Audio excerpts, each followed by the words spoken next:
Sorry, I can't help it. It's a baby. All right. All right. So we have all the board members here.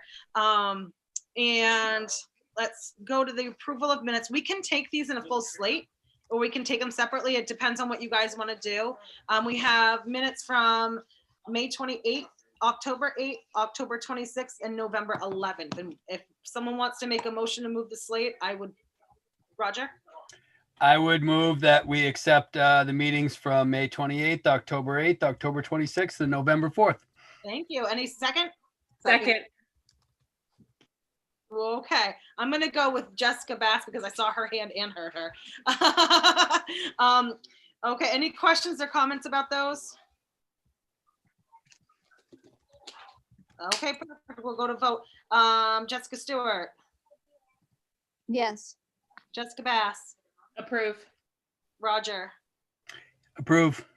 Carrie, Approve. and I approve. All right, those pass. Thank you, guys. I'm just writing everything down.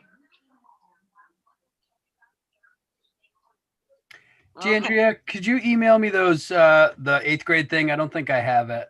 Thank you. Yep, I definitely I can. don't think I got it either, Jandria. Okay.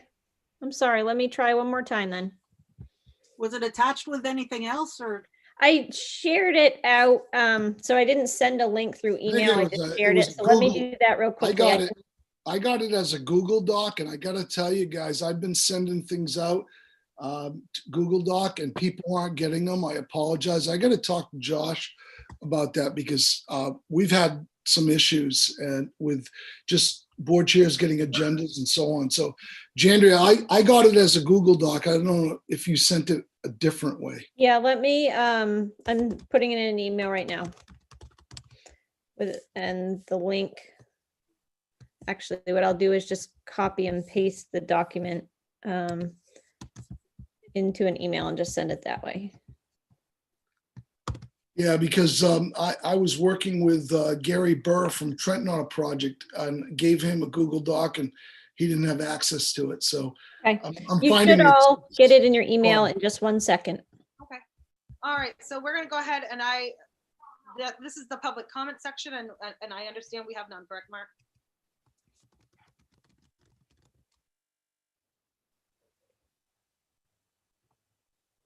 Correct, Mark? We don't have a public comment? No. Okay. I'm sorry, Heidi. That's correct. I checked with Selena and right up until the time you started. So anything we get during the meeting or after the meeting, we'll report it out at the next meeting. Thank you. I haven't received anything either, so. So we'll go right into Jandria's principal's report.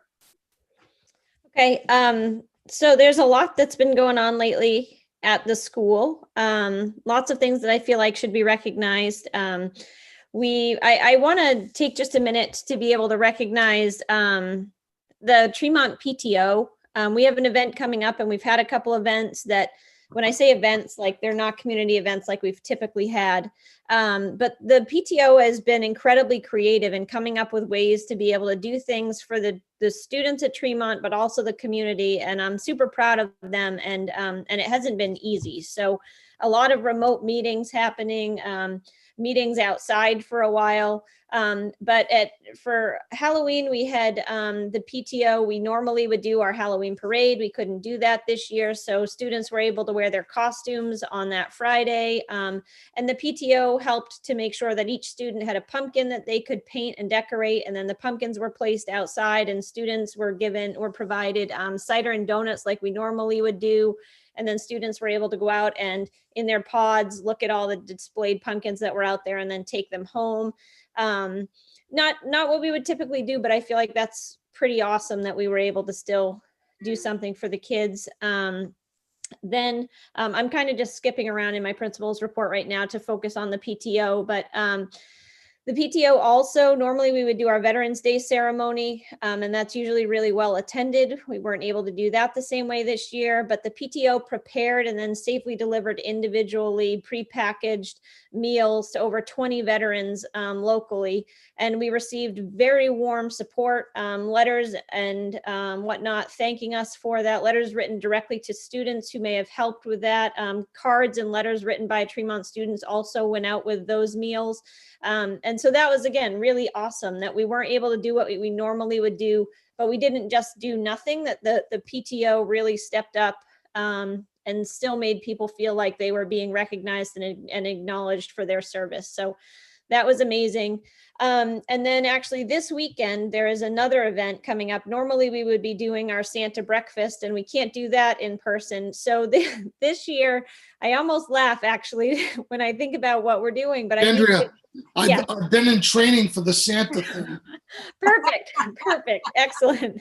Okay. So we have this weekend, we have Mike Manzalili, who has volunteered and donated his time, his truck, and his trailer. Jessica Bass, Ashley Stanley, a bunch of 8th grade families have all safely worked at the McCackern and Hutchins building so that this could take place off from our campus and in a safe location. They've decorated the trailer with a large wooden gingerbread house. We have Santa who is riding around in a recliner that is bolted to the chair. There is a generator that is being provided so that he has an electric blanket to keep him warm and music can play. He also has a helper that's going to be on there. They are more than 6 feet apart. Signs have been made in order to make sure that physical distancing is maintained. Masks are required. Sanitizer will be on the float as well. And so the idea is that there will be prepackaged individual goodie bags that can go out to kids with a cookie. And then the kitchen has helped the kitchen cook, has baked the cookies. They'll be prepackaged. There's a little carton of milk that is going out with each one, and then a book for students as well, so that they can just get a little goodie. That goodie bag will be placed on the wheel well, and then as our helper steps away, then the kids can approach and pick that up. But at no point is anybody getting on or off the float. And it will take place all outside again with masks and sanitizing and all of that stuff. So, and I was really fortunate to sit in on a meeting recently to just, I have to feel like I'm part of the conversation and part of the planning to really feel solid when things like this take place, especially in the pandemic. And I have 100% confidence in the community members in Tremont. Right now, we have about 36 families that are signed up. And so the trailer there's similar to our parade route, there is a route that the trailer will travel. Hancock County Sheriff they're leading, and then there's somebody following as well. And they'll meet families outside at the end of their driveway. They'll be able to stand in a place where Santa can be in the background. They can have their picture taken. And then they move on to the next one. So it'll probably be 5 minutes maybe with each family, quick, but an incredibly creative way to pull something safe off. So I'm just really grateful and really proud that we're able to give back to the community in a time when I think people really need something. So thank you so much to the Tremont PTO for making that possible. And just a few other things to note. There was a round of Tremont School Fund grants that just went through.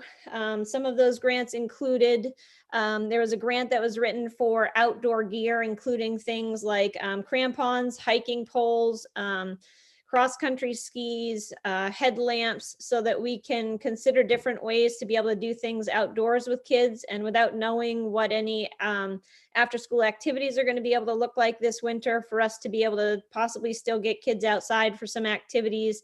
Even if, it's 4 o'clock and it's getting dark, and we could be at the Kelly Farm Preserve cross-country skiing with kids with headlamps on, or I don't know, we're trying to think creatively about what we can do to keep kids active throughout all year round. And those could be used by classes individually for science, or PE classes, or after school activities. The John Bickford Memorial Grant was another request that was put out there, and that grant is to add on to the memorial that we have out there currently. The large memorial that is there, the Veterans Memorial, the back side of that facing the flag is blank. And so the 4th graders with Mrs. Pratt and the Historical Society in Tremont have been working to raise funds in order to be able to put a plaque that recognizes Tremont veteran John F. Bickford for his service. And and they want to, so that plaque would go on the backside of the memorial that is currently there. Music therapy has been super successful for several of our students with unique needs. It's been an incredible experience, so we're going to keep that going. Art and Nature is asking for Art and Nature. So Art and Nature this year is a way of addressing specials that are not taking place in the way that they normally would for students. So Ann Dalton and Kathy Pratt, who are with the second grade pod, are incorporating art and all things outdoors for second graders. But Ann Dalton also does the birding club for students on, I think it's Thursday mornings before school. And so she's asking for binoculars for students. And then the French and Literature and Culture, actually, let me pull this book out. I need to recognize Katrina Linscott, Madame, who has successfully written and published a book that she worked on for quite a while. She's wanted to have literature available for students that actually helps them to be more immersed in French culture and language. And so the illustrations, I don't know how well you can see this, but they are absolutely stunning. And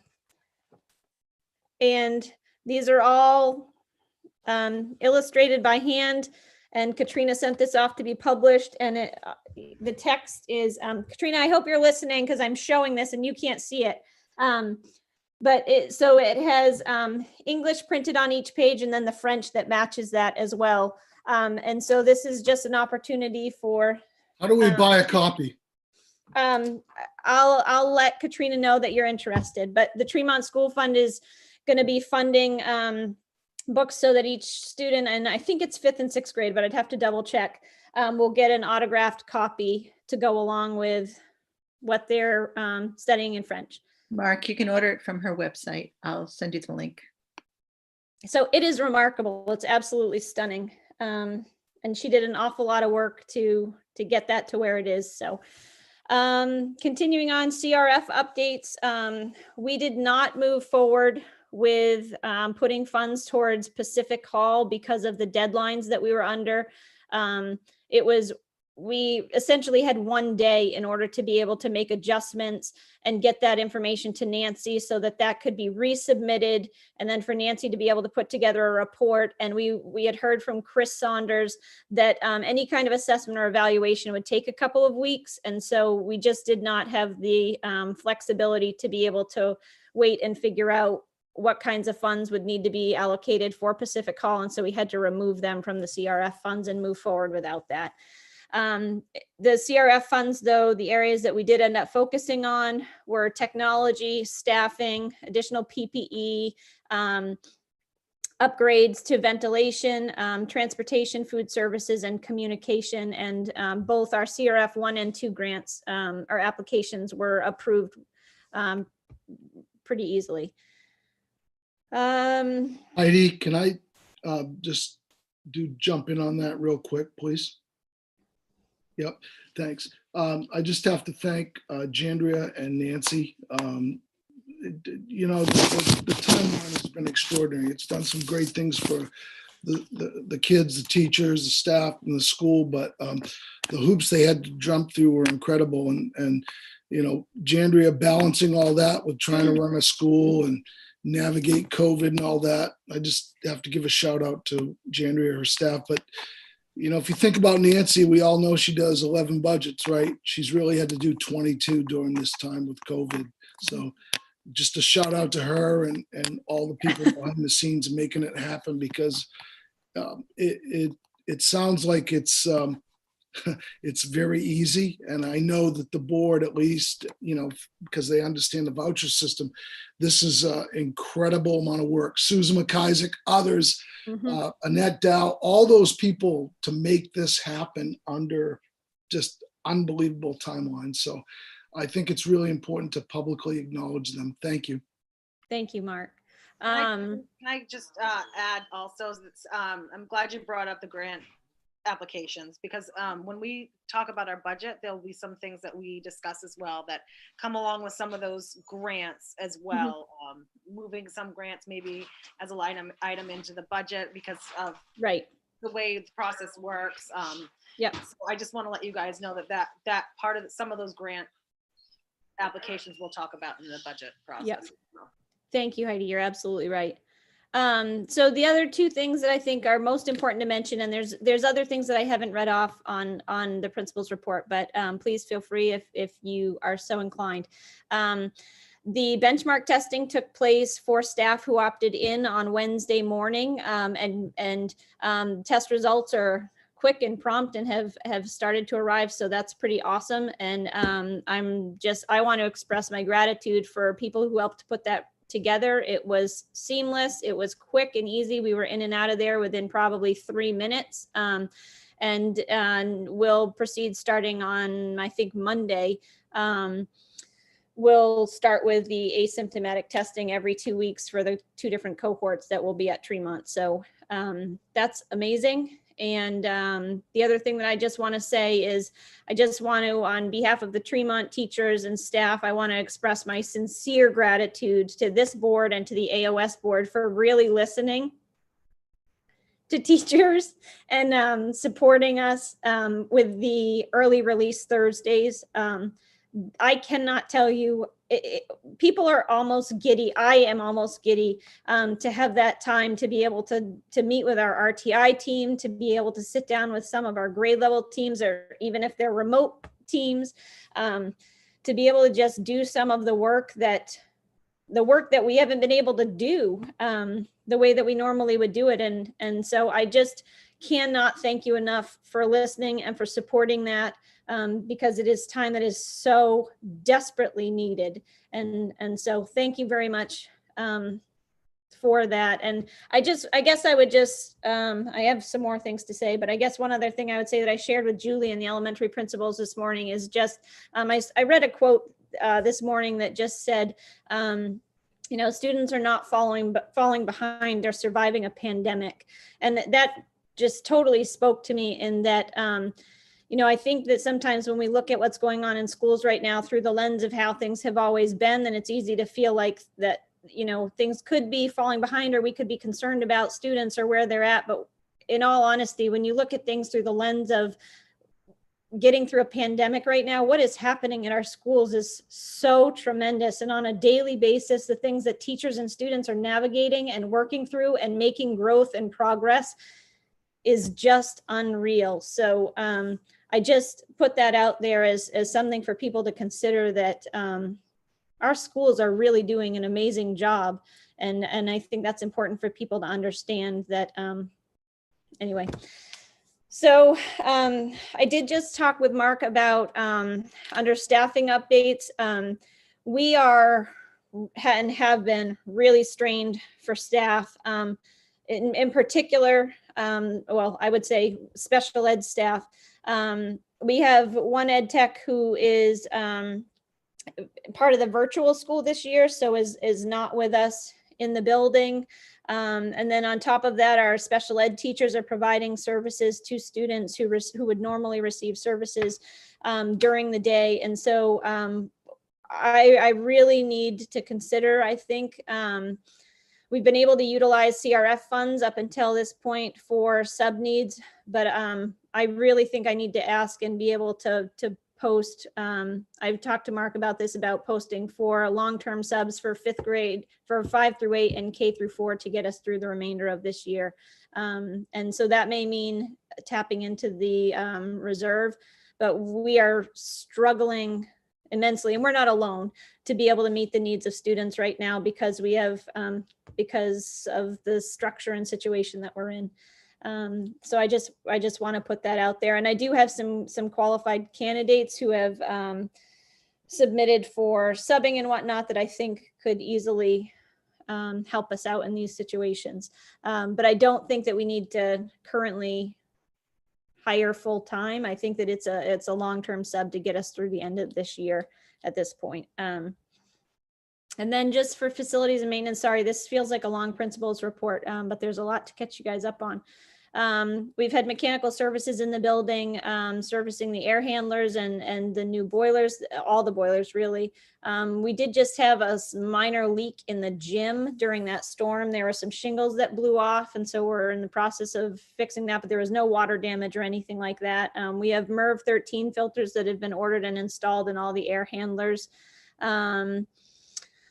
We were able to purchase minivans, which I think we'll find will come in incredibly helpful for a variety of things. In particular, if we at any point have to revisit any of the remote learning, being able to deliver and help get things to families that may need that, as well as we've had, any type of, if we had a group that was going to be hiking and whatnot throughout the winter, or even students who sometimes we've needed to help transport from point A to point B for whatever reason, using a bus or our own vehicles has not been handy in the past. So this is something that we've been thinking about for quite a while, and CRF funds were really helpful and instrumental in that.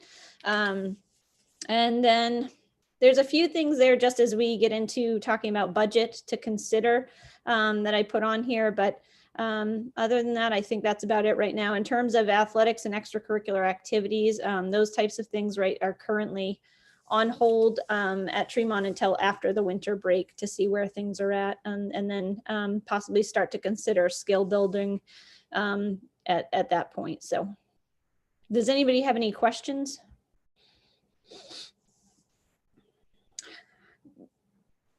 Carrie? Trying to find my unmute there. Just with the vans, which I think are great. I'm wondering how many people we have as drivers and how the insurance works on that.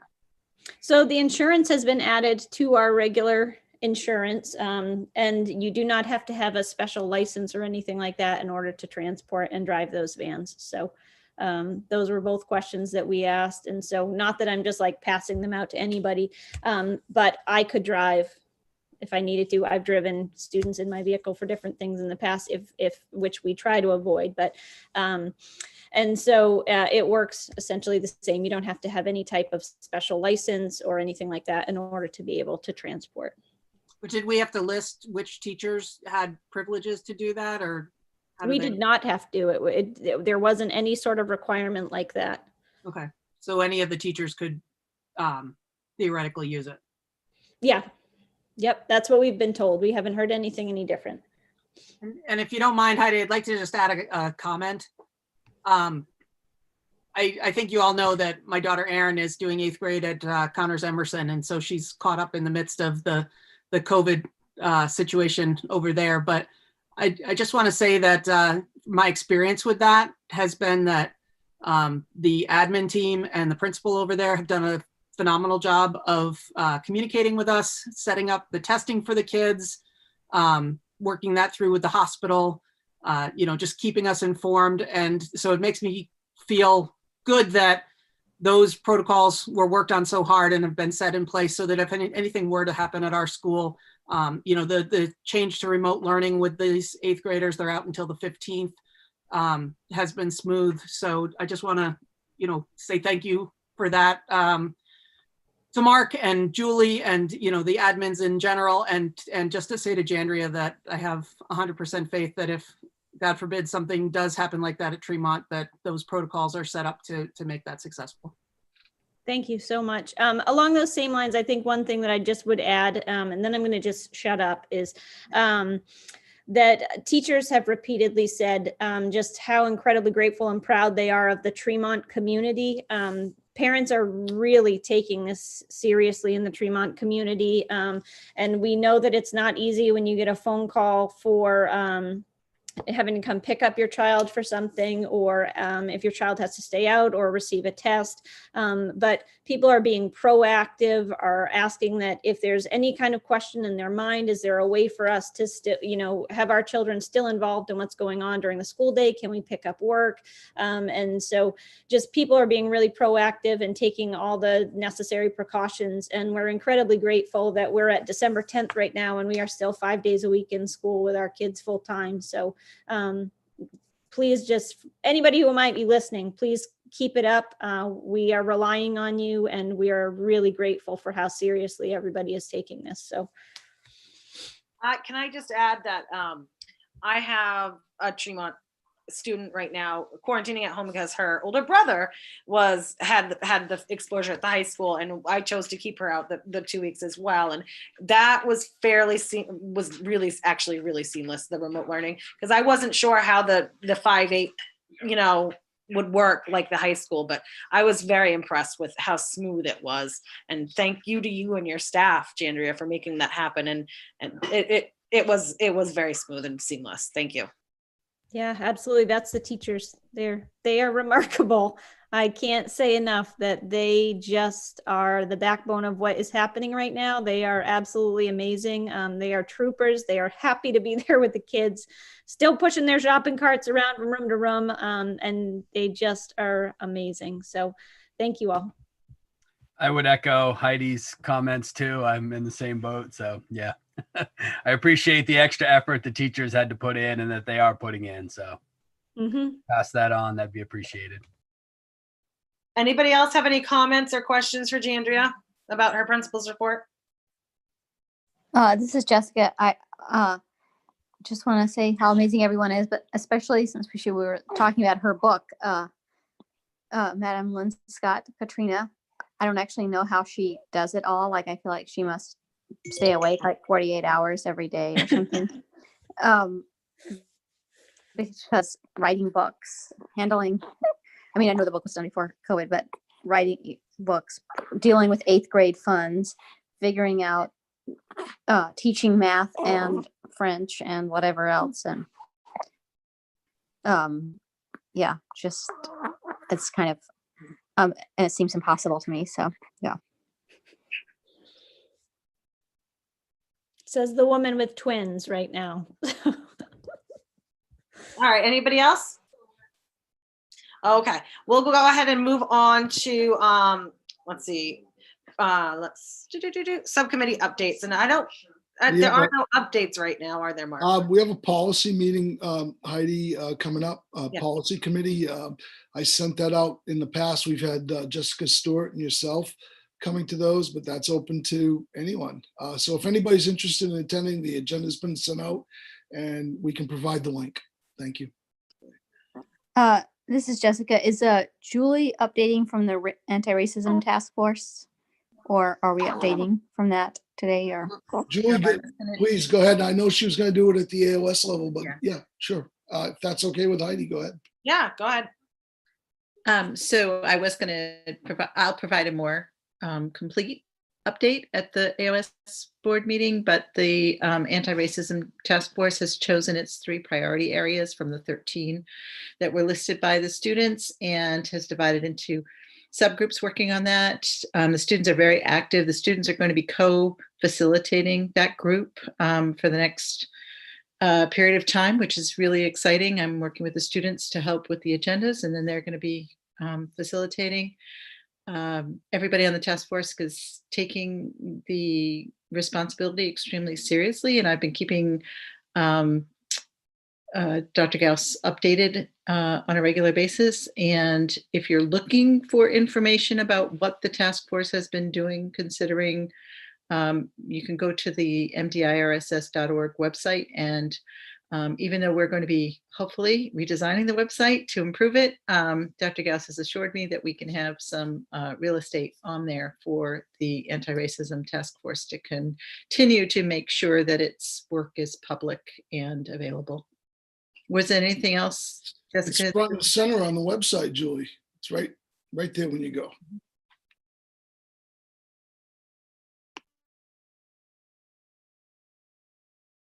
I would just like to add, if I could, Heidi, just another shout out to the teachers. It is extremely exhausting working in the way that they're working so continually with students and having to think about kids on quarantine and having to work with kids at the middle school who are remote and then in person. And they have been amazing. I just want to echo Jandria's comments. Heidi, I'll quickly defer, but I don't want my silence to be interpreted as not appreciative. Yes, the Tremont teachers, but I don't want to leave out our bus drivers, our custodians, and our principal. And I'll have more to say on Monday, but I absolutely thank all of our people, our teachers, our kids, and our parents. And I'll have more on Monday. So thanks. The other thing is, just real quickly, because it resonates with me, and this is a tough time of year for a lot of people, but I always am careful about singling out schools, and I won't do it. But boy, oh boy, as a veteran and, the son of a veteran and others, Tremont just knocks it out of the park when it comes to taking care of veterans. And I just have to say thanks. That's just so special. And the things that you guys do each and every year with Veterans Day, I have to just say thanks, Jandria. And I know Daniel does a lot behind the scenes, but it's something about your community and your school with that, even when it comes right up and you see that. And so sorry, but thanks, Heidi. It's, I can't thank all the people that serve, including educators, but I just, Tremont puts that right up on a pedestal. Thank you. That is what makes Tremont pretty amazing, I think, is that it's such a community-minded place to be. And it's, yeah. So anyway, it's efforts of so many people that make all that happen. All right, anyone else have anything they want to add or share, or questions, comments? Okay, then we'll move right along on to the Pacific Hall updates. And I don't know if we have anything more to update, or. I don't have any updates other than because some of what I just said in the principal's report applies to that, is that we did not end up putting any funds towards Pacific Hall because of the timeline. I did talk to Chris yesterday, and he's wondering if that's if the school committee still wants to pursue possibility of using that in the future. If so, then an evaluation and whatnot would need to take place. I think that the thought was that it would be less than $5,000 to have something like that take place and determine what would actually need to happen with that building. So I think he's waited to hear if there's anything else that we want to do, or if we want to forego that possibility. I do just want to add that when that article came out in the paper, I was a little concerned because that's the way the article presented that was not what I took away after our last meeting. And I just want to make you guys aware of that. I think it's important to mention that when that article came out, I was kind of shocked at how it came out and what was said, because that wasn't my understanding, and I had no idea that it was taken off the table completely. So I didn't realize, I haven't read the article, so I'm not sure. It was explained to me, but it was just, I was kind of surprised, that's all. Yeah, this is Jessica. Me too. I had a few people call me and be like, so you guys are just ditched the whole Pacific Hall thing? And I was like, really? We have? Right, yeah. Yeah, Sorry. anyway, sorry. I was caught off guard as well. Go ahead, Mark. Yeah, thanks, Heidi. I want to thank Chris. I want to thank Jandria, the select board. I think the communication from day one has been an issue on this topic, and that's not to point the finger at anybody. First off, Jandria and I don't make decisions on those types of projects. We are very clear that the school committee does. So I think there might be some assumptions made by folks, and I think I'm just speculating, it may in fact be tied into the permitting or the evaluation process. But one thing that's really clear is that school needs to address space issues, whether it's at Pacific Hall or another place, but that was never taken off the table, at least in any conversations Jandria and I had. I think the CRF piece with the funds tied to it, yes, that puts us in a little bit of a box, but it doesn't mean that there's a stop sign there. Jandria and I, in our conversations and with Nancy, had every intention of coming back to the school committee, and I don't know that it is off the table. So, I want to be careful, because I did not read that article, and I will go back and read it. I haven't seen it, but I think just to end here, we were very clear that any discussions and decisions were going to be made by the school committee, not administration. Jandria, is that correct? Absolutely. Hearing you say that, Heidi, I'm surprised because I didn't consider things taken off the table. It was just that we didn't have the CRF funds to put towards it. So part of what we were trying to, and I think that may have come from an update from a select board meeting. I'm not really sure. But the funds were taken off the table from CRF. But the question still remains, do we want to have that building evaluated to be able to look at for potential future use? So I don't think that it's something that, it wasn't my intention, that's for sure, to totally take that off the table. It just was that we couldn't put those funds towards it.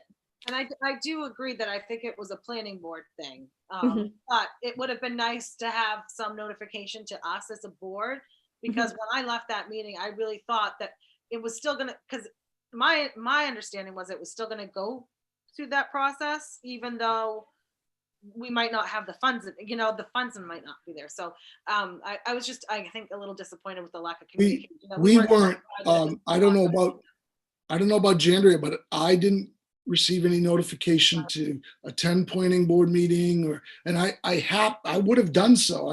We attended the select board meeting. We were asked to come, but and again, that's not to point a finger. It's to say that I think in the conversations we had, we were really clear that any discussions and or potential next steps would have to be presented to the school committee, including expending any further funds, because we knew we weren't going to meet the CRF deadline. So hopefully the door remains open if the school committee wants to consider it.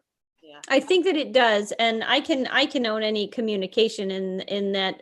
Like, we didn't end up having our last board meeting, and so I could have sent something out through email, just giving an update about CRF funds there. So, but it certainly hasn't come. I was not able to attend what I don't remember when the planning board meeting happened. That there was an application that they did look at an application, but that was I think that was before the last time that we met as a board. Was because and then we met. took that off the next agenda after we had our meeting. When we had our discussion, it was supposed to be on the agenda, and then after we had our discussion about the CRF funds, I don't know, they took it off their agenda, and we were not notified of that. And I think that's where.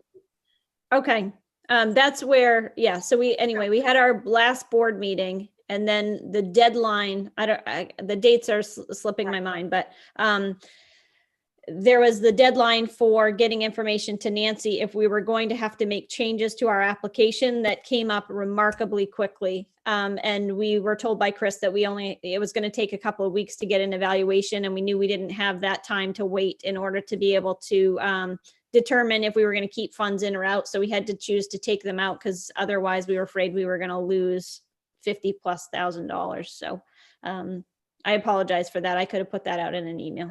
Well, it's not. I don't think it was you at all. Okay. Jessica, did you want to say something? Because yeah, I was waiting my turn.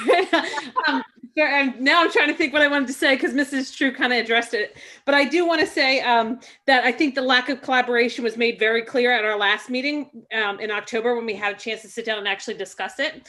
And I think I was very informally told about it coming off that Mrs. True had decided not to include it. But I will say that I'm very thankful, and I know, Mrs. True, that was a hard decision for you, because there was a lot of work and it took a lot of effort. And I know a lot of people who were really pushing and had Tremont students in mind worked really hard to get this project to the point to what it did.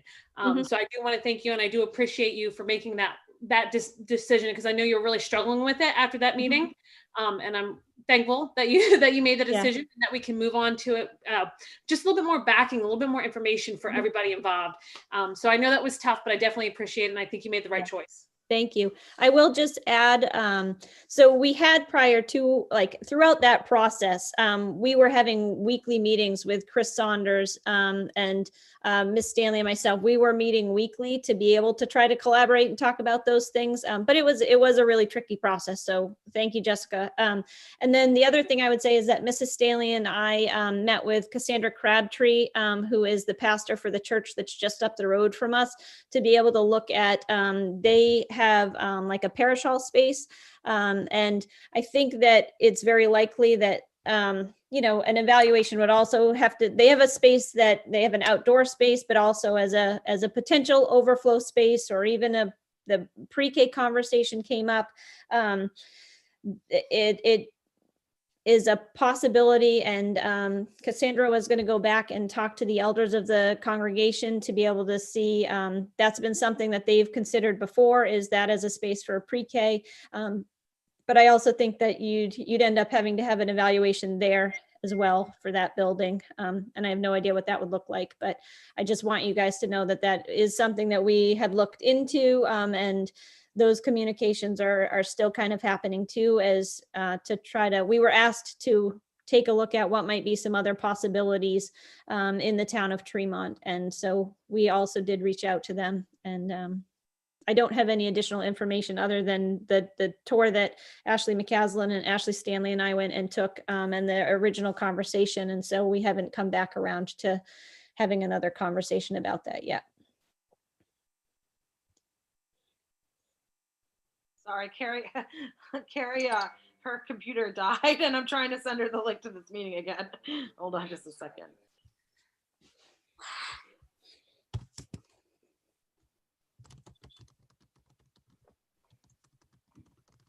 Okay, so next, does anybody have any questions about Pacific Hall at all, or anything like that? No. Just Yeah. real quick, Heidi. I think it might come back up, and it might be better suited for, because later down the agenda we're going to talk about spacing anyway. Is that right? Mhm. Okay, so then I'll just say what I have to say for that section. Thank you. So I do think though that Chris is hoping to get an answer as to like if this board wants to continue to look at an evaluation of that building or not. And he probably wants a motion too, so it's like super official. Probably, and I don't know that it has to happen now. I just think he's I don't. hoping for some feedback from this board at some point. All right, so I guess we'll just go ahead and move on to the 8th grade funds. And I know that Jandria sent that out again tonight. So I don't know if you guys. Heidi? Yeah. Can I just ask a quick question? Yeah. Or just a quick piece about that? First off, I want to thank Jandria for doing the legwork, because this, I know you're going to be talking about this for Tremont, but this is an issue in more than one school right now. And the work that Jandria did, that you're going to consider or talk about, I had a chance to review, and it's good stuff in my opinion. She's followed both the auditor's work, legal advice. She's worked with Nancy and Jandria. I just want to, I know ultimately this is the board's decision, but I think you've done the best to make lemonade out of lemons here. This is a tough thing. Everybody worked really hard to raise funds and with a certain purpose, but I think what you've crafted or at least come up with gives flexibility, and it gives some ownership. It may not be perfect for all people, but it follows the rules that we've been set by our auditors and our attorneys. So I just want to give a shout out and thank you for the work. And I think, Heidi, if I may, there may be some language in here that we may want to advance for policy committee considerations. Thank you very much. So this is for each student, correct? It's not, these trips are not made to be all together. It's made for the individual. Correct. Yeah, it wouldn't be like a trip that we have formally put together or anything like that. So we're not allowed to like obviously hand each child a certain amount of money or cut them a check or anything like that. It was made really clear to us, especially because of the amount of money that was raised, that it could be used for, and it was used for things like promotion ceremony, and some gifts that were given to the 8th graders at promotion ceremony and certain things for that. But then the remaining funds, they were really clear with us that over $300, $300 is really the max that we could spend in a situation like this. And they were very clear about the fact that the funds have to be spent as close to the way they were intended to be spent as possible. And so essentially they have to be spent on something that might have taken place educationally or culturally for Tremont students or students in general. I had at one point I had even looked into something like, would like a hotel stay with like a water park be acceptable? Because we might have, if we went on a trip, we might have chosen a hotel or something like that. And because that's not educationally or culturally tied in, the answer was no. So as close as we can get to bringing those kids to New York City, would be providing them some funds that could go towards a trip to Boston or New York. Or if somebody is more interested in an outdoor experience, then being able to purchase gift cards that could get them to a whitewater rafting trip, which is what Connors Emerson and other schools do. And we were given the green light to be able to give each child up to $300. So that could be, if a kid wanted $150 towards a Go Boston pass and $150 towards New York, that could be fine. It could be $150 towards a whitewater rafting and towards Boston. But we have to purchase the passes or the gift certificates in the certain amount and then give those to them. We can't give the funds to them to purchase, and it has to go towards something specific like a pass or an experience like this. So.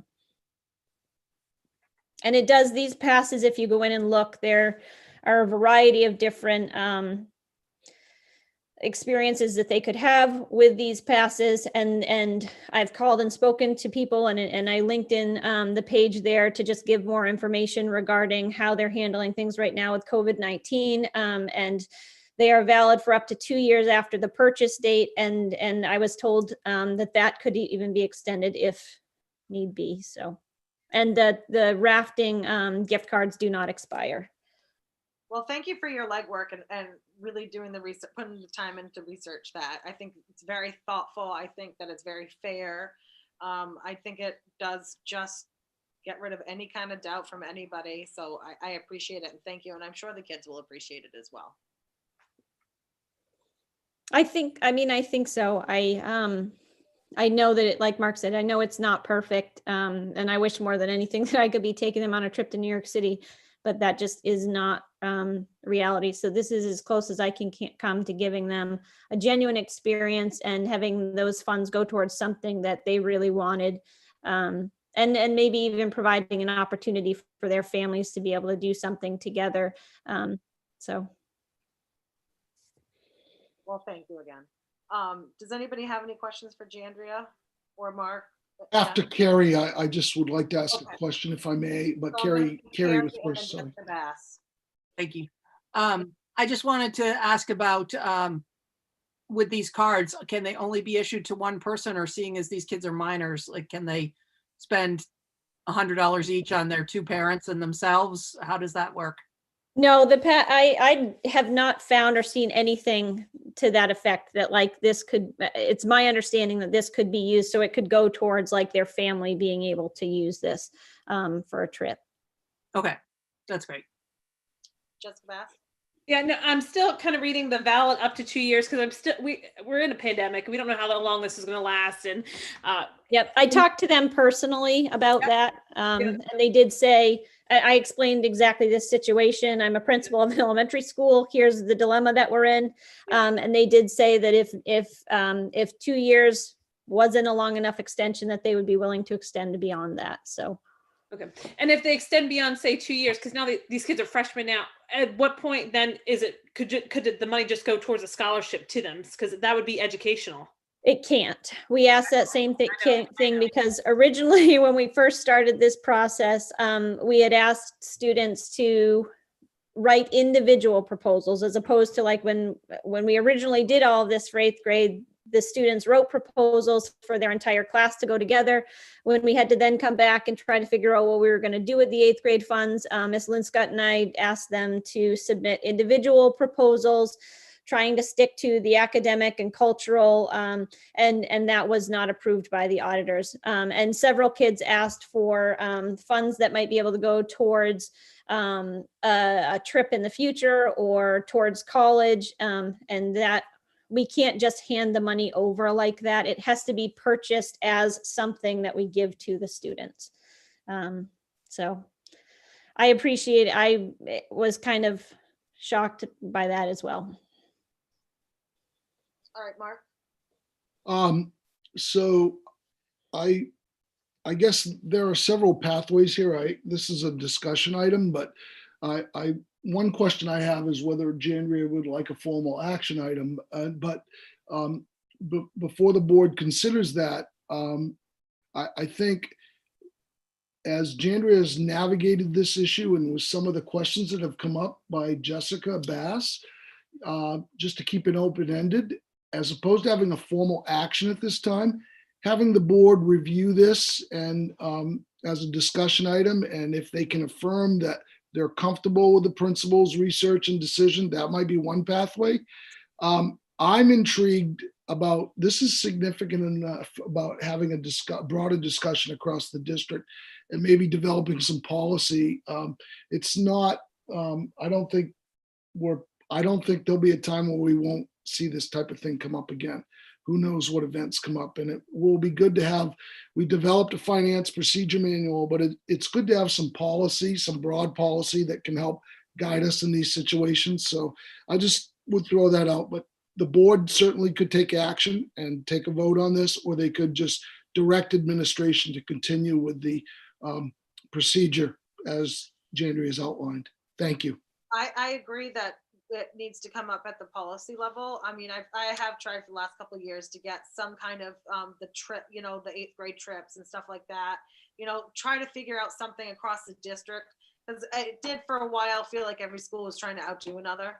And it really did, and whoever made the most had the best trip, and I really think there needs to be some policy surrounding the class trips, because it seemed like when they were trying to outdo each other, they were getting further and further away from the cultural and educational aspect of the trip. So I do, Mark, agree that has to go along with the policy.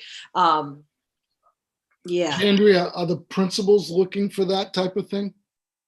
I think that the principals in general are, I guess I would put in there that I'm really proud of some of the trips that we've pulled off at Tremont, and I think that they've been pretty amazing. I know that there have been some huge asks in terms of New York City and DC in the past and whatnot. I think that some parameters around this stuff would be helpful, but I also know that I've heard that I don't think that people want to feel like trips like to New York City or something couldn't happen. But I do think that there are times, and I will say that there have been times just in the last few years where a little more guidance from the district would be really helpful. I also, though, have to put out there just that, like, I've seen the New York City trip be pulled off in a really amazing way. And maybe that's selfish to say that, like, I wouldn't want to see that taken off the table, but I also do understand the side of, like, having some policy to help guide us around this. So before I go to Carrie and then Jessica Bass, I do want to say that I think that because every year the principals are the ones that approve whether, I mean, we inevitably do because the kids are going to be out of school and the money, but the principals are the ones that say whether they think a class is appropriate enough to do one trip or another. But if there were policy, some type of something in policy, it would back you up saying this, because you don't need that on your shoulders either, even though you're making the right decisions for the students and for, honestly, the teachers that are going on the trips, to be honest. And in all honesty, like, the guidance around if we have to revisit, and again, I would argue that, like, hopefully some of this work helps with, I don't know what this spring is going to look like, but it's probably not going to be a trip to New York City. And so, even some support around if there are years where we're not able to do a trip of some kind, maybe having something that is already put in place so that in 5 years, I don't have to do the same thing again would be really great. Right. No, I understand. All right, Carrie. So I have a couple things. First of all, I just want to say that I hope that in putting together policy that we don't restrict what different schools can do for their kids. I think Tremont is unique, not only in the trip that they have been able to offer, and that's based on a lot of people doing a lot of work for these kids fundraising, but I think Tremont's unique in that of all the schools, it's probably the community where the least number of kids have actually experienced some of the bigger cities, or, you know, this kind of a trip. The families don't necessarily have the funds or, you know, the wherewithal to get their kids out to some of these experiences. And, you know, I've seen Connors Emerson do the same class trip to whitewater rafting since back when I was coaching, you know, 10 years before Liam was born. So I certainly don't want to see it turn into a competition, but at the same time, I don't want to see our kids have this taken away from them, because I think it's a really special part of being part of the Tremont community. And I'll tell you, it kills me having Erin going to Connors Emerson in her 8th grade year when, you know, Liam had such an amazing trip to New York City. That was a really special bonding thing for him. I am curious, if we give the kids $300, does that leave a big balance, and what are we doing with it? And I also was wondering how you were, you partially answered this, Jandria, but kind of how you're looking forward with this 8th grade class to what that fundraising looks like. And so are you there is the same way? some fundraising that is happening right now, kind of some more basic things, because we don't know what that's going to look like. I think we can kind of all assume that it's probably not going to be a typical class trip, but that hasn't been, you know, defined or outlined yet. So things like, I think that there are some sweatshirt sales that are starting to happen soon, and like the bottles that are happening and whatnot. But it's smaller events. Our PTO is again remarkable, and with Madame Lynn Scott, I think they're starting to think about, like, are there ways to be creative around what's typically our fishing derby and our biggest fundraiser for the year. Is there a way, there's been conversation around, like, could it be opened up so that over the month of February that there's a way for families or something to get outside, get active, go fishing, and be able to submit photos of fish, you know, just, and then maybe names are drawn or something for prizes. We do have some prizes that were originally given us for last year's derby that never ended up taking place. So we have some prizes. And then we've also talked about just being able to communicate with the businesses that have supported us in the past, to just let them know that we haven't forgotten how everything that they've done for us at this point, that we'd really like at some point to be able to come back around to holding a fishing derby, and just thanking them, hoping that they'll continue to support us in the future once we get beyond this pandemic. So that's kind of where some things are at right now. There have not been, like, we haven't had any 8th grade class meetings at this point to really look ahead and think. We're just trying to get some funds, think about the fact that, like, you know, we pulled off a really successful 8th grade promotion ceremony last year outdoors. We need to be able to cover that. And then we do need to be able to give the 8th graders something that is special, even if it's not a class trip. So I think that there's more conversation that needs to happen around all of this as an administrative team, so that we can kind of do some of this planning on our own, so that it's not one, you know, I don't mean for this to sound negative at all, but so that it's not like one person who's figuring this out independently. This was not the most fun to have to go back to the 8th grade parents and students. And they were so disappointed in the spring. And then it was like a kick them when they're down kind of thing, you know. It was, which was not the intention, that's for sure. But they earned and deserved a trip. They could not have one. And then to hear that, like, their individual proposals that they wrote weren't, you know, didn't really cut it, was hard again. So I'd rather not go through that process alone and figure that out with the administrative team for this spring. And then I think, like Heidi said, being able to just have some sort of guiding policy would be really helpful. So maybe not, you know, not taking away what experiences kids could have, but certainly being able to help set some parameters and some guidelines, so that it doesn't feel like we're reinventing the wheel every time we come around to an 8th grade trip or planning.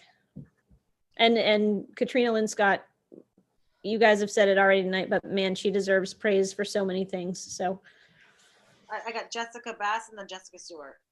So to some extent, I need to get my hand up before Carrie because she has a lot of the same questions, but I will just kind of echo Carrie with the whole, let's not try to necessarily limit them with policy, because I know all the traveling that I did as a minor was only because I was involved in all the different curricular activities that I was in. My family was not able to do anything, and I'd hate to see Tremont students lose that ability to travel. I do question just with a lot of these where we're just talking about the economics of our Tremont students here, whether or not, yes, you can give me $300 to Boston, but when will I ever have the other 300 to actually get there and to spend the night and to actually venture? So I just wonder how valid some of these prizes are, or I guess consolation prize really at this point. How valid they're going to be even then. But I do want to say at the same time, going back to Mark's piece of like, what support do you need from us? And I can't see us working this any harder, any better than what has already been worked. So I'm prepared, and especially seeing this on the agenda over and over again, and knowing that so many people, 8th grade families, are still waiting to have a solution. I'm prepared tonight to make whatever needs to be done so we can just start moving this forward and let this get to the next steps that it needs to go to. Jessica Stewart. Sorry, I was muted. A lot of what I wanted to say was been covered. I just don't want to see us get hemmed in with any kind of like prescriptive policy thing that means that, then we're just like really stuck missing some incredible opportunities that, kids are so creative and they work so hard to come up with amazing ideas. I don't want to foreclose their innovative 8th grade trip ideas for future years. So I guess, Mark. Just real quickly, policy is obviously reviewed and set by the board, but I, for one, believe that policy should be broad and allow for flexibility. And we have great administrators, Jandria being one, and we trust them to make good decisions for their schools and for their kids. So I'm confident something could be crafted to allow for the flexibility, but allow the support the principals need to navigate these issues. I look forward to the discussion, but I agree. The things that happened in all of our schools are unique, and I don't think it should be prescriptive from a district level, but yet supportive and provide the guidelines for our principals to be able to navigate this. Thank you. And I definitely think that's where the policy would come in. It's more in the supportive role for the principals. Do we really, in 8th grade, if a class were, some of the policies that have come out from other districts, there's a mile limit, 300, 600, 800, or, you're not flying across country, you're not flying overseas. That's at the high school level. So, it's far reaching, just to support the principals, back them up, and set some kind of parameters. And I'm not saying specific parameters, just commonsensical parameters. So, does anybody have anything else to say or comment or have a question about the 8th grade? Yeah, just one comment, and that's more of a general comment if I'm next. I would just say that that's what 2020 kind of highlighted for us, the little loopholes and things that we can do better. So yes, I think we should revise our policies so that way we have guidance. So God forbid if we're ever faced with something like this again, we're like, hey, we've been there, we've done it, we've learned better. So if that means going back and reworking things over and over again, then I'm all for it, because I think we found a lot of things that we do good, do right or well, and then we found a lot of things that we don't do so well. And that'd be my piece on that. Heidi, I would just add that, I'm so sorry. No, you're good. That along with policy and whatnot, I think that Madame would probably agree that just even just some common documents that outline like expectations for these kinds of trips and what the goal of these trips are. So that those things I think across the AOS could be common, and that could be really helpful. So like you said, we have these policies or these documents that support what we're trying to do and really outline for the students and their families that like, this is what we're all held to. This is the point of this trip. That kind of stuff would be really helpful. I know Katrina and I have looked over like trip expectations and documents and reworked different things probably almost every year. And so some common documents and whatnot would be really helpful. I definitely agree with you. I think some type of like a student and parent agreement would be helpful. Some type of document that they have to sign and they're acknowledging what's expected of them throughout the year would Right.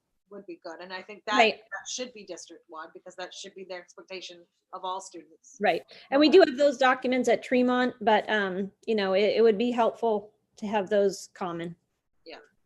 Okay, well, I mean, I don't have a problem adding this as an action item. Like we've talked about it at great lengths. Does anybody else have any questions or comments about it? I think the only question I would ask Heidi is just that, so I've come up with these things here. If there's some sort of revelation that comes to me and there's anything else that falls within these guidelines, that would be another, an additional activity. I don't want to have 20 things that I put out there for students to choose from. That will be incredibly overwhelming. But if there was another 1 or 2 things that came up that fell within this guidelines, if I have the flexibility to be able to add this as an option within the parameters of what the trip is and what the auditors would agree, I just wonder if that's a possibility. So my original thought was to put this on January's agenda as an action item. Okay. Just in case, because now we have these parameters, we've had a good lengthy discussion, we can sit on it, and if something more were to come to light after this meeting, it could be revised for next meeting in January. And I think instead of pulling the trigger right now, I'd much rather wait till January. We've had this discussion, maybe something else will come out of it. Maybe we can revise it. And then, so that I actually put it on my future action items for January. If everybody's comfortable with that, instead of making a decision tonight. I'm okay with that. I know that the 8th graders and their families have been anxiously awaiting information. I'm not sure that at this point they're expecting a trip to just magically appear. So I think that probably would be okay to put it on the January thing. And that way, if any of you come up with a brilliant idea that could be added to this as an additional option, I'd be really open to hearing that.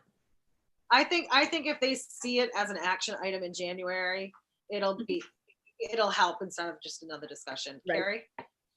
I just know I, as a parent, have used trips as Christmas gifts multiple times with my kids, and it is late for somebody to maybe all of a sudden go, hey, perfect Christmas gift, but it also may be an opportunity for somebody who's looking for something to do for their child to be able to say, here you go, you got $300 and we'll fund something else along with this trip. I don't know. I just know we've kept these people waiting a long time. I just don't know what else is really going to come to light. And I think we could make a motion that says that Jandria has the leeway to add something else to the list if it's something within these same parameters. I really don't feel comfortable making a motion tonight. Oh, sorry, Roger, you haven't said anything. Your hand is up. You're muted. You're muted. There we go. I didn't have that screen activated. You're also eloquent. I don't need to say anything. I would say that I would agree with Heidi that I think waiting is not a big deal. I don't think anybody's doing a trip right off. So, I do appreciate what Carrie brought up as far as a Christmas gift, but I'm in favor of waiting, giving that a little time to set. So what I'll do is someone can make a motion, we can vote on it. I'm comfortable. I'd much rather wait till January. I'm not all about, maybe putting something out there, encouraging people to travel the holiday season. That's something we have to be very cautious of as well. We're telling our kids they can't come back to school if they've traveled. We don't want to encourage people to travel. We're trying to keep our students and families safe. Let's keep I totally get where you're coming, Carrie. In any other year, I would be all over that. This year, not so much. I wasn't suggesting that they would travel over the holidays. I was suggesting that they would give their kids a Christmas present that included travel for the future, which is what I've done with my kids a couple of times. So just gives you something to look forward to and combines my wish to travel with my children with spending the money I have to at Christmas. So All right. So, yeah, Roger. Sorry, one more question. Jandra, were you gonna, or was Madame Linscott going to let the 8th grade know sort of what you come up with so far before the board takes any action? That might address Gary's question. Yeah, I would like to. That is my plan. I wanted to be able to get this to the board to have them take a look at. It's kind of a chicken and egg thing. Like, I don't know if I should let the families and students see things and talk about it before the board, or the board before the family and students. So, yeah, I had let them know. I don't remember when it was, if it was before the last board meeting or that was supposed to happen, and or what, that this was kind of where things were at, and why there was a holdup. And so I can go back to them and share this with them. And again, if there's any really brilliant revelation that comes to people that should be added to this, I don't mind kids having more than 3 options to be able to purchase things for them. I also just I don't want it to be overwhelming as we try to navigate this and figure this out, but I'm not opposed to, if there are other great experiences that fall within these parameters, to entertain. And honestly, you might get some ideas from parents. Now that you have these parameters, you might get those ideas from them where they have more options. So I think once you're presented with something, it's always better to think, and once you have parameters, to really, really kind of digest it and see where else you can go with it.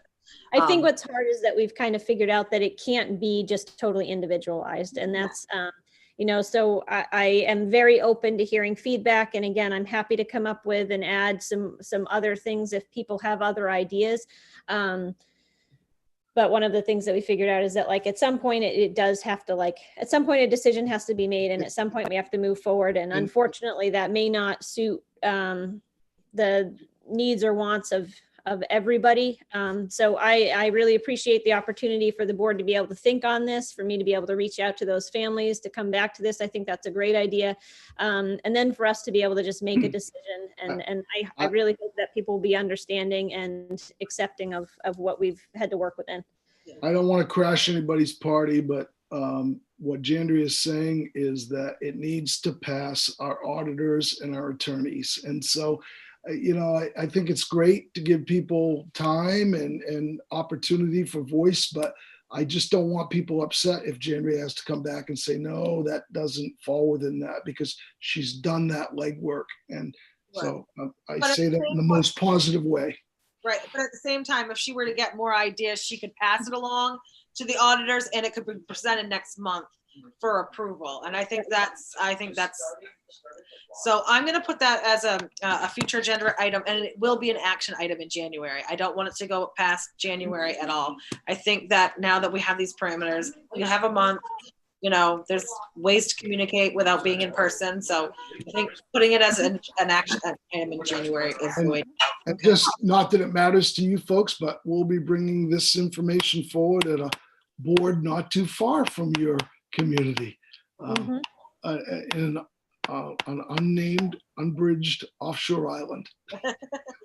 Okay, so if we're good with the AI, I think we talked about it a bunch, and I'm glad that we had this discussion. It was a really good discussion.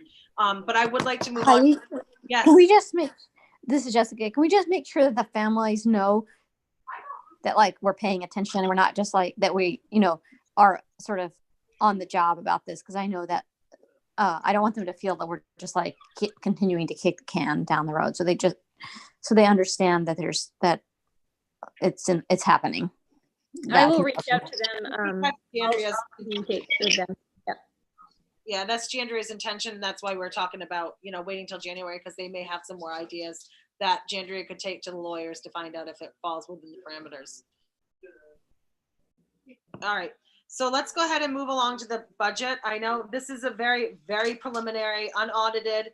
This is nuts and bolts. This is not line by line. This is only, I believe it's only, this is just, yeah. Just a quick thing, because you just want to walk you through. It's going to raise some eyebrows, and if I might just put a little context on the carry forward real quick. Yep. So you guys are going to look, I don't know if you're looking at that sheet right now, but you're going to see an unaudited amount of $495,000 estimated as carry forward.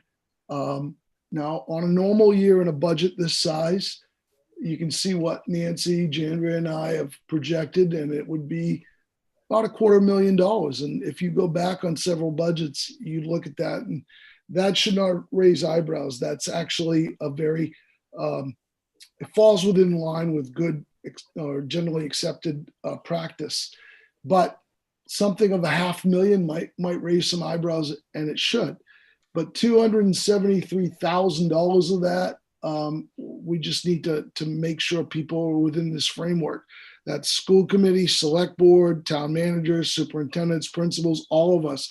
We're in unprecedented times. So some of that money, the $273,000 we're talking about, is broken out in the right column. You can see some of that was intentionally set aside as carry forward. That's good budgeting practice to avoid cliffs. Additional subsidy received from the state, $30,000, $10,000 heating oil, $8,000 in bus fuel, $40,000 in capital outlay, and $60,000 Blue Cross Blue Shield. So there's a lot of information we need to drill down into, but we're also in the middle of a pandemic and COVID, and many of the expenditures that may be related to CRF and or savings, or we will provide full accounting of that. But I want you to know that in the meeting I held last night in Trenton, they had a very similar number, about $500,000 higher than they had anticipated, and a similar number, approximately $230,000, $250,000. And it was, we're going to see this across the AOS. And the reason, and Heidi, I just appreciate a couple minutes being able to talk about this. The reason that's so important is that if we were in normal times, people would say, whoa, well, we really need to be careful, or we should be doing better budgeting. This is an anomaly that I believe is an outgrowth of the pandemic. The other thing too, we're going to need to pay attention to is when we start getting our insurance data back, and this is a broad statement, so I want to be careful. When we start to look at health insurance, we may in fact see some rate savings. We may see that many of our claims go down. And there's a reason for that in talking to industry executives and others. Elective surgeries are down during this period. There's a lot of factors we need to consider. So I know this is the broad brush in the first night, and it's a good thing, but I just want an opportunity to be able to come back with Nancy and Jandria to put all these in context as you're pointing for your budget. And I will also say this, we've had incredible support from our communities and trust, and the school committee's done great work, and the community's been very, very supportive of our budgets, and we appreciate that. We're going to continue to move forward and do the very best we can, recognizing what's going on in our communities. I'm confident we can navigate this coming budget, but I do want to put a forecast out that the next 2 fiscal years will be the most challenging in my estimation. And we really want to be thinking about that. And the last thing, and I'll close with this, is that, you know, we've talked about the AOS budget and really tried to keep our belt tight the last few years. This is a year where there's some considerations for the school committee, the AOS board, and this board. And I just hope that you folks know that these things that we've been talking about, and we'll talk about again on Monday, are really there to support our building principles and our buildings. These are not things that we're trying to grow outwardly through the district. And I hope Jandria can speak a little to that later with the operations piece. I can speak to the testing piece, but those are first and foremost in our minds as we're going to a budget time that's challenging for everyone. So thanks for just allowing me to put that out there before we begin the conversation and start go through some of these numbers. Appreciate it. So I just want to say real quick, there's not a whole lot of discussion to be had.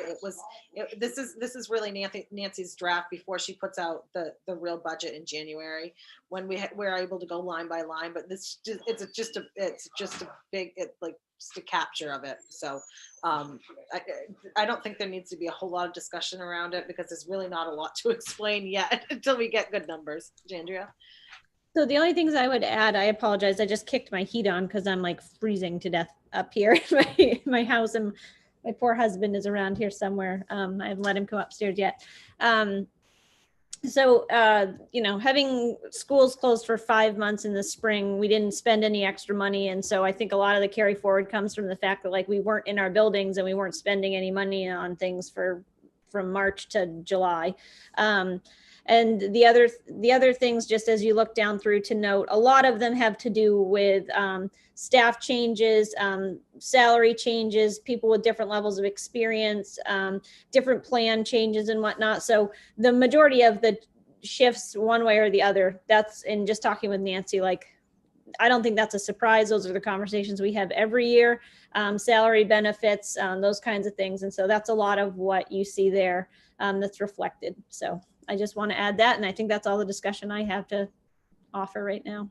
Does anybody have any questions about this Roger? Sorry to get back on that screen. So the reduction in expenditures for regular teachers, that's not a decrease in staff, right?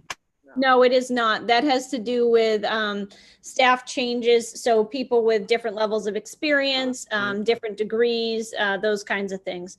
So it's not that we have not had to let anybody go or make any changes or anything like that. It simply has to do with just different staff members on a different year and how much people are paid or those kinds of things. Same thing with like, as you look down through, there are other Blue Cross Blue Shield, those kinds of things. It all has to do with who's opted in, who's opted out, changes in programs, plans, those kinds of things.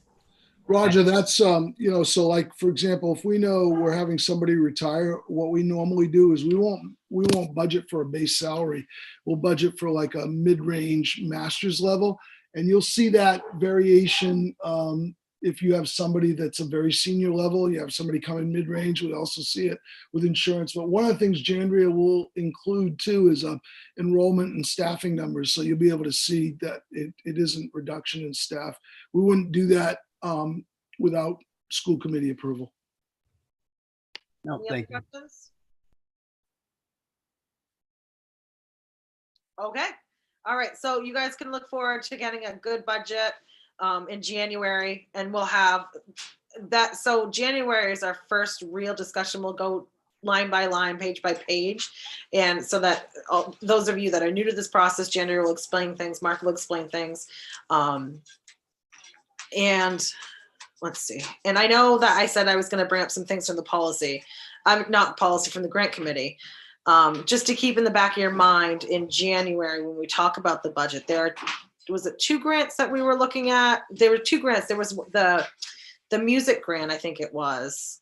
We're looking at maybe putting that into next year's budget, because with the grant committee, usually it's 2 or 3 asks. And then, if it's that successful, it usually has to roll into the budget. So that's something we might be looking at. And then the other one was the outdoor position, correct, Jandria? The outdoor activities. That one was more. Oh, that one had the potential for stipends was in there, but that was because we didn't know. Oh, that's a good point, Heidi. We didn't know what that would look like. Through the contract, there's language in there around creating new positions. And because we're in the pandemic, typically we'd have basketball right now, but if we can't have basketball, could we create another like outdoor activities kind of club? And how would we navigate that? So I don't think there's anything from that would need to roll over into the budget unless we decided that we were creating another outdoor club or something. But I think it was primarily just the the music therapy that has been 2 or 3 rounds now and has been really successful for our students, and that it would be really great to keep that program happening for students who are benefiting from that. And so I think it's just that we'd want to roll over into the budget, and that was less than $5,000 is what that was.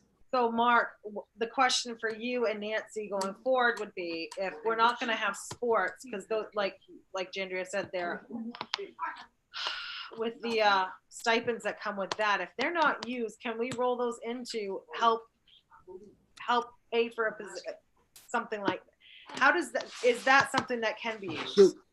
So the short answer is yes, the school committee can move money, but it gets trickier.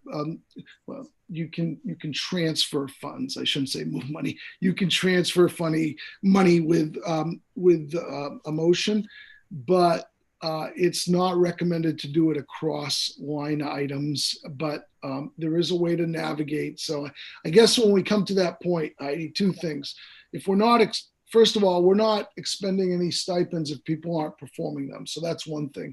And it ultimately, too, by default, if the money's not expended, it does go to carry forward. So there is a way to do it.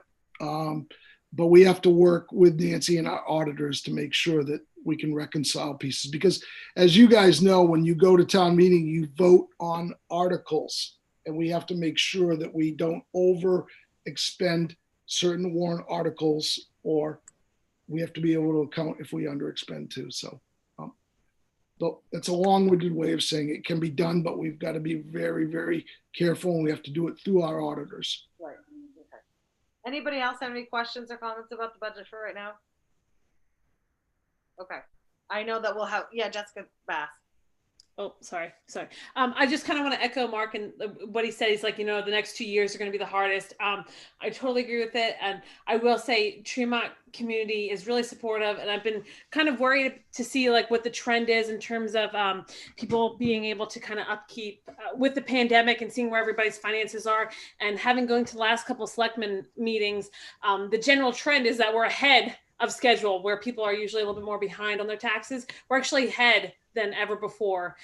So I think everyone's just trying to do the best they can. And I really do think that if we do have to make these significant changes that we're talking about, we'll have the support. That's all I wanted to add. Thank you.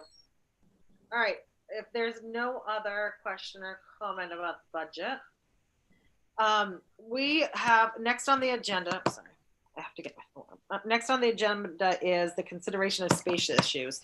We've brought this up before. I don't think that we don't need a huge discussion, I don't think, because we have talked about the issues that we have. I think that for January, I want you guys to think about whether we want to put something out to bid for some idea, some way to move forward with. If we're not going to do Pacific Hall, we know our building has issues. We know now more than ever during this pandemic that we're so strapped. What's the next move for us? Where do we go from here? I think we've talked about it a couple years now, and I think it's time to start thinking. Okay, I know the middle school, they're going to start, thinking about that again, but whether we have a centralized middle school or not does not mean that we're not going to have a K4, K5, K6. That's not going away, and what happens when you take certain students out, it opens up room for more opportunities in the building. So our space issues are never going to go away. They're just not. So I want you guys to think of for January. I want you guys to think about what we want to do. What's the next step? Do we find someone to plan? Do we put it out to bid to get estimates on what a building plan would look like, for someone to come and do some drawings? I know we've talked about the parking lot. We've talked about the playground. So I don't, does anybody have any? Yeah, Jandria. So that's a really valid point, I think, Heidi. And as we're looking to build our budget, some of those things that we've seen before, like paving and things that we've pushed off. I think the question is I don't know how much longer we can keep pushing those things off. And so, so some of those things I think are going to have to be discussion items again for our budget this year for us to try to figure out, do we take anything on? Do we continue to put certain things off. But I think that that's really relevant to the conversations that I'm having with Bob and Susan and Linda and whatnot right now, as we try to figure out the budget that we're going to bring to you guys pretty soon. How much do we want to do if we're moving forward? Same conversations that we've continued to have. So. Yeah, and I just think that having a discussion about our next step tonight is until we see a budget and we're able to, see where we stand. I don't think we can have a real true conversation about what our next steps are. And like Mark said, the next 2 years, we don't know what's going to happen. We don't know how long this is going to, we don't know. There's so many variables. So does anybody have any thoughts or comments or? Yeah, Jessica Bass. Yeah, let me, am I muted? Oh, Yeah, no. Oh, okay. Sorry.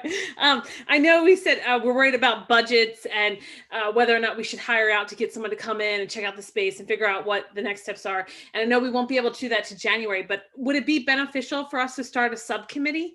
Because even without budgets, even kids need to be educated, and they can't do so properly in that space. We're already kind of busting out the seams, so to speak. So would it be beneficial for us to start a subcommittee that is working with the teachers who are in the building, so we can start brainstorming, okay, what can we do now? Because right now is a problem. And when we see January 1st, and as we're seeing the numbers rise in our area, maybe we need to start working on things now as opposed to waiting further and further. And I definitely agree, we need to start thinking bigger for our building itself and moving and expanding within our building. But at the same time, now is a problem. And I didn't know if there's anything that we could do to start working on it now. Mark? If I may, I think that's an excellent suggestion. I think there's a lot of things this board and staff can do that are within their wheelhouse and that we may not have to pay for right up front. Conversations, you can mirror a lot of the approaches that many schools use in evaluating their plant and planning. This is an opportunity to sit with staff and gain their insights. And you're in a golden time too, where we're learning more about teaching and learning through COVID. Heidi, as you said, and I think this is the important thing, is that regardless of any question as to whether there may be a middle school somewhere on the island or not, we're going to need a school in Tremont for a long, long time. That is true. We have space issues now. And even if we did not have a question of middle level, pre-K is still, and we're out of space. So I think it's wise to establish a subcommittee. And I also think you've got people on this board right now that it's in their wheelhouse. Many of you, you're invested. So talking to teachers, talking to community members, I think that's a wise idea. And you could establish it as an ad hoc committee. And that means that when the school committee determines that the work's over, it's over. They did a similar piece in Bar Harbor, and in any of the school construction or renovation projects I've been involved in, that's a core component because ultimately the school committee has the power of the purse, and they really, really need to be actively engaged in this. So if you'd like to consider that, I think that's a wise consideration. But at some point, you are going to need some industry experts to come in. So I think it's a great idea.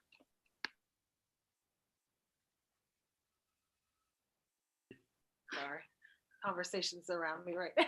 Sorry, I don't mean to be distracted, but so I would like to. Sorry.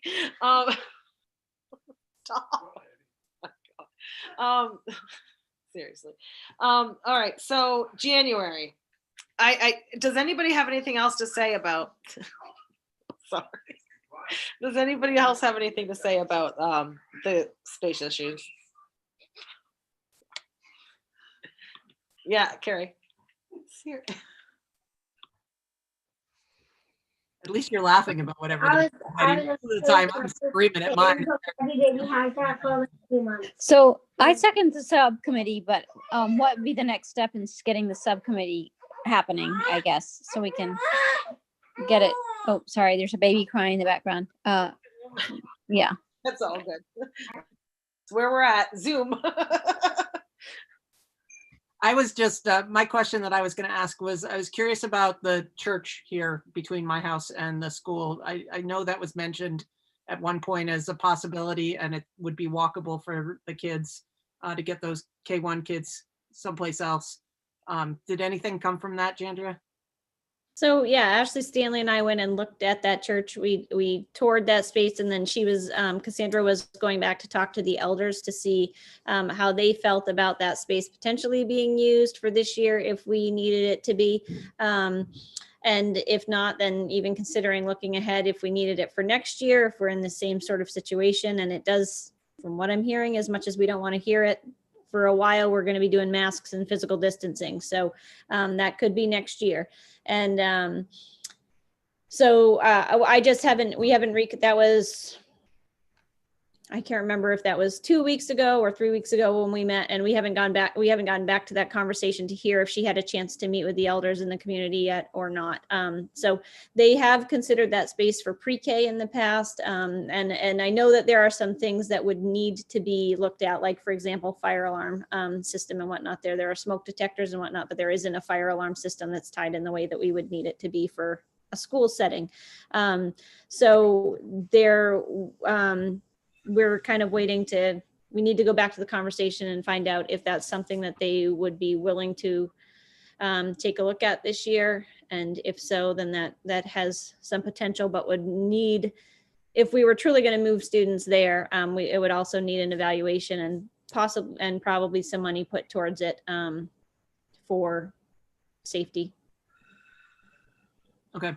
Because I mean, the nice thing there too is that they could walk back for a recess and lunch period, if that were a concern.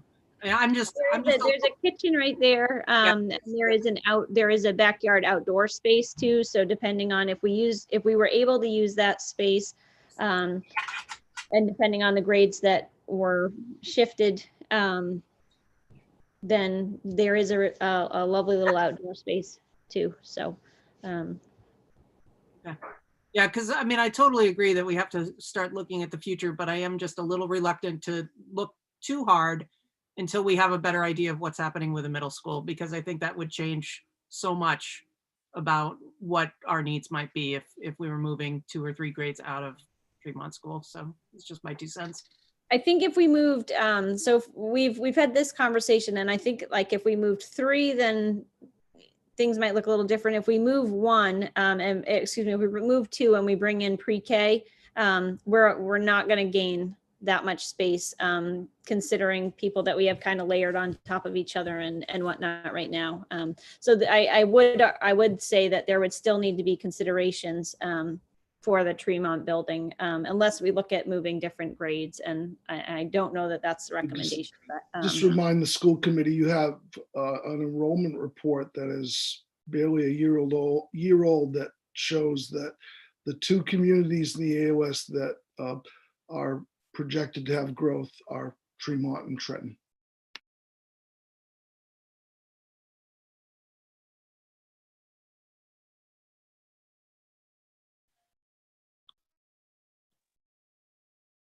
All right. I think we're all distracted by babies here. I know. It's wonderful though. It's a wonderful distraction. Does anybody have anything else that they want to add to that? Yeah, Jessica Bass. Yeah, it just kind of circled back to what Jessica Stewart had said. Just like what is the next steps and how can we start helping Mrs. True like now? In terms, and I know it's hard because Mrs. True has thought about it all, but in terms of like how can what's the next steps to getting a subcommittee together, and not just talking about space into like the bigger aspect, but like, okay, we shut down again, how do we best serve the kids? Like is there already a task force like that? And maybe I'm already behind.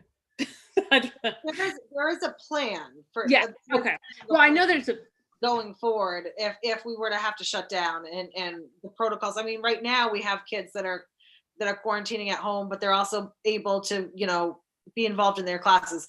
Granted, they're in the older classes right now. I don't know if we have any kids quarantining in the younger classes, what that looks like for them. I know I have a middle schooler that is quarantining, and she's doing her class for just like her high school brother. They have the tripod set up, and it's working.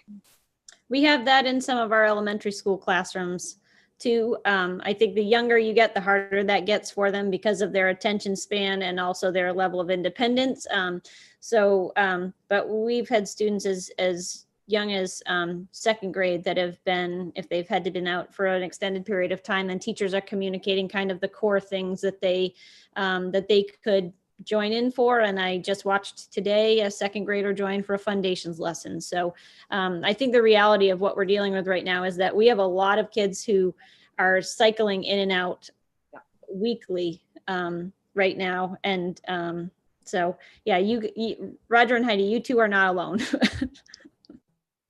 I had no doubt that I'm not. That we're not. All right. If there's any other questions, comments, anything? All right. If there aren't any, so next time, action items, 8th grade funds, I'm going to put as an action item. I don't think there are any other action items that we have coming down for January, but for other, and I don't have any other business unless anybody else has anything to add. Oh, okay. Oh, Carrie, Roger, and Julie. Oh my goodness. Hold on. Carrie, Roger, Julie. Would forming that subcommittee, though, be an action item for January? Yeah, we could make that an action item. Yep. Thank you. Roger?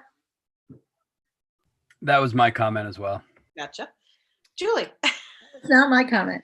So I'm going to be doing a presentation of, we don't have a lot of data, but what data we have at the AOS board meeting, and what I have offered at all of the local board meetings is, if after hearing that you would like more detail about your specific school, I'm happy to prepare a report that would show that. You'll see at the AOS meeting whether you think that's something you want.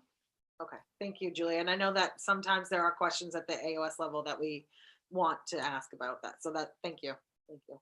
All right, anything else anybody wants to add to the agenda for next month? And if there is anything that you guys feel like should be added to the agenda, don't hesitate to email me, because Jandria and I talk about the agenda beforehand. Mark, Jandria and I kind of have a discussion about it, and then it's put out. So if anybody feels like there's anything that they want added, just let me know. Okay. Our next meeting is scheduled for January 14th of January. It's a Thursday at 5:30. And I guess I'll just take a motion to adjourn. You guys have a good holiday. Thanks for all your support. Bass, did you want to say something? You're muted. Okay, before we do adjourn, I just wanted to say two quick things real quick. Mrs. True did a great job of giving the PTO a shout out. One name that she did forget to mention is Steve Carter. He's the one who actually built it all, and kind of cracked the whip a little bit on him, but he did a great job. And he's a great support system for the PTO.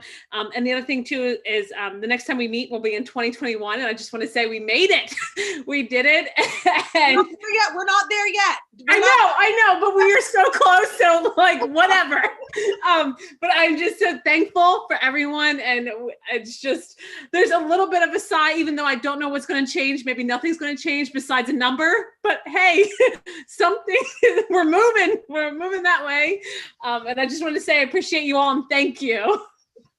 Mark, did you have something you wanted to say? I'm sorry. I was just, Jessica did it. I just going to say, hey, happy holidays. Have a great year. And thanks for your support. That's it. I'll see whoever's able to make it on Monday to our AOS and high school meeting. Yeah. But if we don't talk before then, you guys have a great holiday and a happy new year. Okay. Thank you guys all for everything that you do and for Take care, everybody. Good night. parents and community. Heidi, did we get a motion? No, we haven't. I moved to adjourn the meeting. And a second. Okay. I think it's unanimous. Who was second? Carrie. Roger. All right, Roger, you got it. Oh, I just got it. There you go. All right, you guys. Thank you. Have a great night. Good night. Bye. 7:17. Good night. Thank you.